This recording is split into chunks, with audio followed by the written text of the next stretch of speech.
আসসালামু আলাইকুম। আমার আজকের এই ভিডিওটা মূলত প্রবাস যারা যাওয়ার উদ্দেশ্য অর্থাৎ তানতানের উদ্দেশ্য করিয়া।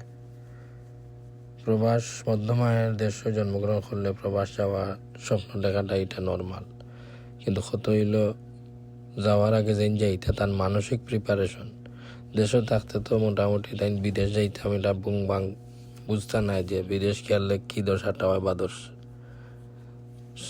কিন্তু যাওয়ার পরের কষ্টটার ব্যাপারে যাতে মানসিক প্রস্তুতি থাকে এই ব্যাপারেও আমি কইলাম যে যাওয়ার পরে কেউ খাম জানে না, রাস্তাঘাট চিনে না, বাসা জানে না। ইউরোপ আমেরিকার এক দেশও গেলা, ইউরোপ আমেরিকার গেলে তো প্রথমে বেশিরভাগ রেস্টুরেন্ট লেভেলও খামলা কি প্রথমে খাম হইল দোয়া মুছা করা, তো এগুলা করতে গিয়া 8-10 ঘন্টা করতে গিয়ে বহুত কষ্ট হয়। আর এই কষ্ট অনেকে ধৈর্য ধরতে পারে না।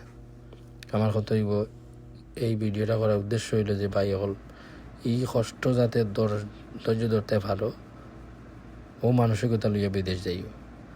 সেও হয়তো লাকিলি 1 সপ্তাহ মাসে কাম পাইলে ডেভেলপ হয়ে যায়, তার আত্মীয় মানে তাকে লাগি বাড়িতে আতে গোনা 5% হইব, বাকি সবও নিজে নিজে দাঁড়াইতে হয়।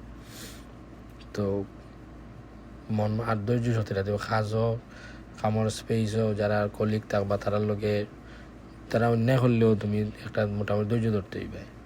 এরপরে ইনশাল্লাহ আস্তে আস্তে বছরখানি গেলে আল্লাহ ব্যবস্থা করবা, নিজেও চোখ কানগুলো রাখিয়া এটা ব্যবস্থা হইব। তো বিদেশ আইলে ক্ষতিও না, সবু সাকসেস, বেশিরভাগ মানুষও সাকসেস হয়। সবার লগে মিলিমিশি থাকিয়া কাম কাজ করলে কলিগের লগে থাকলে এমনিও দেখবা কাজের পরিবেশও ভালো লাগে। কামরে এনজয় করতে হইব, কামরে এনজয় না করলে আবার বেড়া লাগে যাব, কামও মন টিকতো নাই। যে কোনো কামও এনজয় করে করতে হইব। বিদেশ তো যে একটা দিব ওটাও করতে হইব মনের খুশির আনন্দের সাথে। ভালো থাকবা। আল্লাহ হাফিজ।